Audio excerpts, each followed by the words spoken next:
Эмэгтэйчүүдийн хөгжлийн бодлого шинжилэл үндэсний чуулганыг санаачлагчид,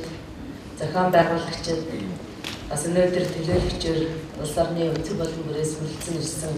нийт зочид та бүхэнд Монголын эмэгтэйчүүдийн холбооны нэрийн өмнөөс болоод Монголын эмэгтэйчүүдийн иргэний нийгмийн байгууллагуудын нэрийн өмнөөс мэдчилж байгаадаа туйлын их баяртай байна. Монгол улсын засгийн газраас түүний асуудал хариуцсан нийгмийн хамгааллын яамнаас энэхүү илтгэл баримтчдыг боловсруулах ажил дээр маш нарийн хандаж иргэний нийгэм тэр дундаа эхчүүд эмэгтэйчүүдийн оролцоог хангаж ингэж ажилласан явдлыг цаашаа тэмдэглэхийн зэрэгцээ эдгээр илтгэл баримт бичгүүдэд тусгагдсан зүйлсийг өнөөдөр маргааш та бид дахин нэгтлэн хэлэлцэж үндэсний зөвшөлтслөөр батлан түүнийг хэрэгжүүлэх их ажлын дарааны өмнө байгааг бас их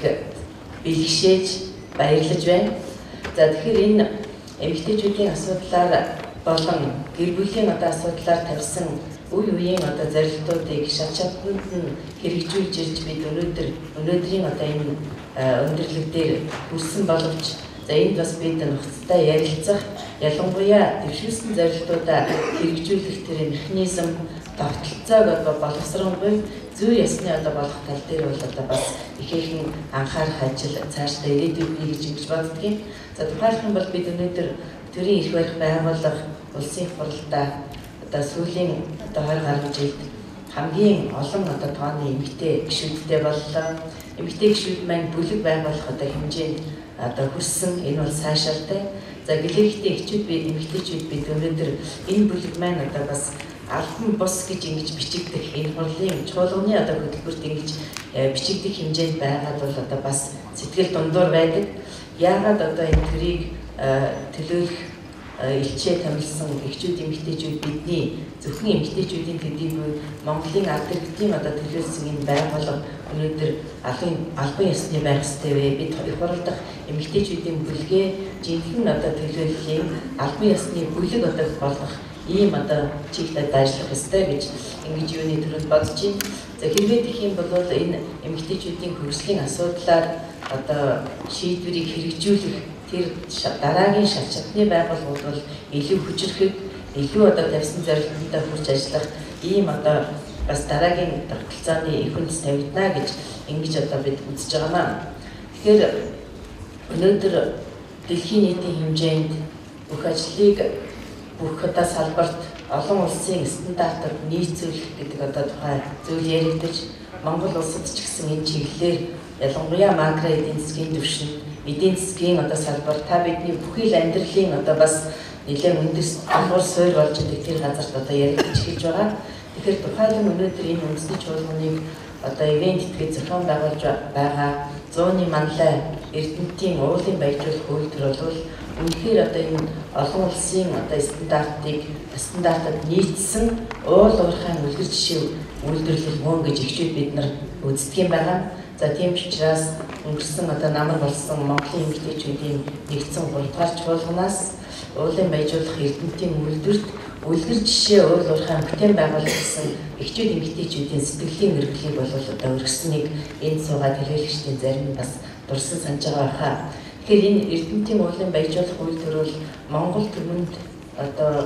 өгөө зогсохгүй дэлхийн нийтэд өөрийнхөө бүтээгдэхүүнээр хувь нэмрээ оруулж байгаа Монголын нүүр царай юм. Тэгэхээр энэ стандарт, энэ олон улсын стандарт, энэ үндэсний стандарт бол цаашдаа Монголын уул уурхай ялангуяа макро эдийн засгийн түвшинд бол бас үлгэр жишээ болж хэрэгжинэ гэдэгт бид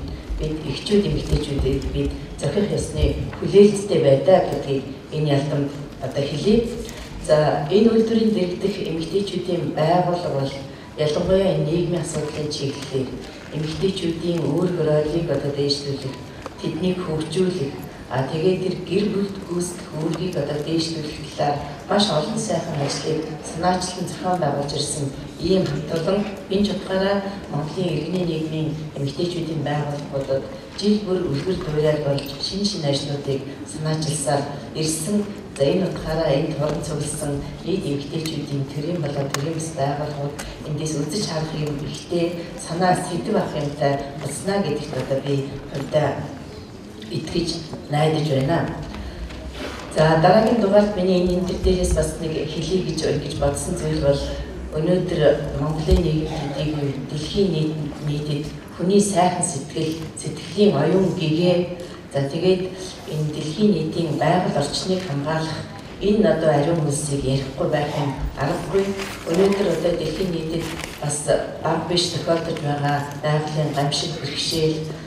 ийм асуудлууд Монгол оронд нүүрлэхгүй байгаагийн бас нэг цаад учир шалтгаан нь Монгол эхчүүдийн сэтгэл санаагаа нэгтгэсэн ариун цагаан сэтгэл сүүний сайхан дээж өгөлтэй холбоотой байгаль ихтэлхийг хайрлаж ирсэн тэр ариун хайртай холбоотой гэж бид үздэг юм аа. Тийм учраас амтан шатанда жирийн эмэгтэйчүүд эхчүүдийн дунд төдийгүй төр засгийнхаа бүр дээд түвшинд оюун санааны хувьд нэгдэл нэгтрэлтэй байж Монгол эх орноо их байглаа их дэлхийгээ гэсэн ийм сайхан ариун сэтгэлийн үүдэн дээр нэгдэж нэгтэрч оюун санааны нэгдэл нэгтрэлийг олохын зэрэгцээ үйл ажиллагааны тэр сайхан бүхнийг сансан тэр 9 сайхан хүсэл дэлгэрсэн ийм одоо жилүүд байж Монгол улсын засгийн газрын шинжилгээний бодлогыг Монголын эхчүүд эмэгтэйчүүд бид өөрсдийнхөө сэтгэл санаагаар дэмжиж үйл ажиллагаагаар манлайлж ажиллана. Энэ бүх одоо сайхан эхлэлийг дэмжиж байна гэдгийг энэ ялдамд